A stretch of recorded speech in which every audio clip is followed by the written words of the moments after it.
We turned back to the list, for it held the key to the future. We were prepared to look at it from an entirely different angle. We began to see that the world and its people really dominated us. In that state, the wrongdoing of others, fancied or real, had the power to actually kill. How could we escape? We saw that these resentments must be mastered. But how?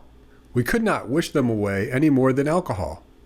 Our resentments are our memories of real or perceived injustices done to us by others. Although we cannot make these memories go away, we can master these memories, so they no longer destroy our peace of mind by dominating our thoughts and therefore our lives.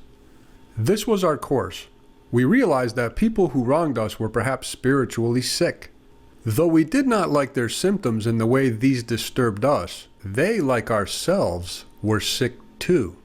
We asked God to help us show them the same tolerance, pity, and patience that we would cheerfully grant a sick friend. When a person offended, we said to ourselves, "This is a sick man. How can I be helpful to him? God, save me from being angry. Thy will be done." We avoid retaliation or argument. We wouldn't treat sick people that way. If we do, we destroy our chance of being helpful. We cannot be helpful to all people, but at least God will show us how to take a kindly and tolerant view of each and every one. God has lit your mind himself and keeps your mind lit by his light, because his light is what your mind is. Spirit never questions. His sole function is to undo the questionable and thus lead to certainty.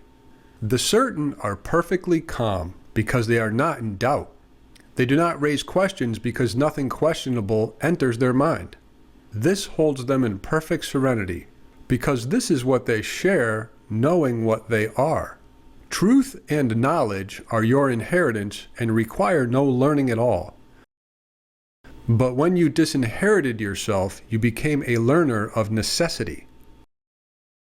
Accepting your brother's guiltlessness as yours is therefore God's way of reminding you of his child and what he is in truth. God has never condemned you or your brother. God has given you a gift that you both have and are. When you do not use it, you forget that you have it. By not remembering it, you do not know what you are. You can accept insanity because you made it, but you cannot accept love because you did not. Would you rather be a slave to misery than a child of God in recovery? You are more afraid of God than of the ego, and love cannot enter where it is not welcome. But hatred can, for it enters of its own volition and cares not for yours.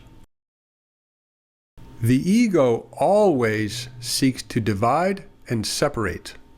Spirit always seeks to unify and heal. Healing is the way to undo the belief in differences, being the only way of perceiving oneness. Spirit must work through you to teach you he is in you. When you heal, you are remembering the laws of God and forgetting the laws of the ego. When a brother perceives himself as sick, he is perceiving himself as not whole, and therefore in need. If you, too, see him this way, you are seeing him as if he were absent from oneness or separated from it, thus making the oneness itself obscure to both of you. Sickness and separation are not of God, but oneness is. If you doubt oneness, you are perceiving what is not of God. You will learn of what you are from what you have projected onto others, and therefore believe they are. God and his children, in the surety of being, know that what you extend, you are. Love and guilt cannot coexist, and to accept one is to deny the other. Without guilt, the ego has no life. To heal, then, is to correct perception in your brother and yourself by sharing only spirit with him. This places you both within your natural environment and restores its wholeness in your mind. When you have accepted forgiveness for yourself, you will realize there is no guilt in your brother. And only as you look upon him as guiltless can you understand his oneness and your own. The idea of guilt brings a belief in condemnation of one by another, projecting separation in place of unity. When you perceive your brother as guilty, you have denied the condition of his being. Out of love he was created, and in love he abides. Goodness and mercy have always followed him. Your guilty secrets are nothing, and if you will but bring them to light, the light will dispel them, and then no dark cloud will remain between you and the remembrance of your Father, for you will remember his guiltless children, and you will see that you have never been separated from your brother or God. In this understanding lies your remembering. Now, in the fourth column, write down your faults for each scenario. They mentioned using the words selfish, dishonest, self-seeking, and frightened when filling in the fourth column. You may wish to add other faults also. In some instances, you may find, given what happened within that scenario, you are not at fault at all. In these scenarios, you may want to write down that your problem was you kept replaying the resentment over and over in your mind.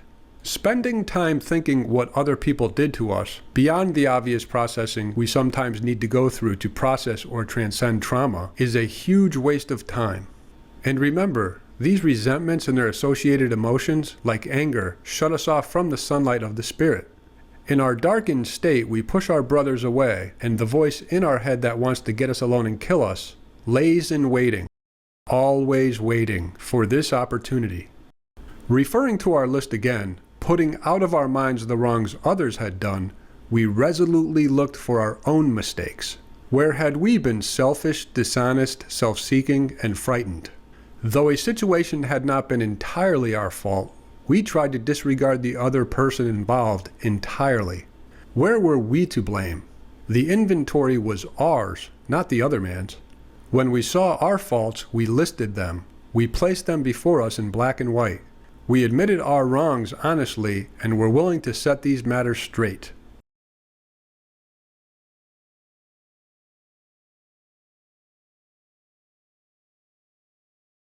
Spirit's vision is merciful and his remedy quick.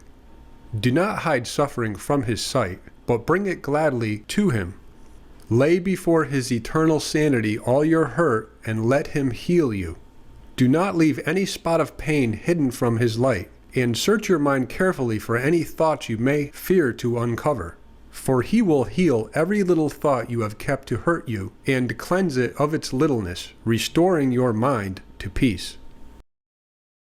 As you perceive the blessed companions who travel with you, you will realize that there is no journey, but only an awakening. Let the light in your mind shine away the cloud of guilt that darkens your mind, and by accepting your brother's purity as yours, learn of him that the same purity is yours. Please go ahead now and fill in the fourth column.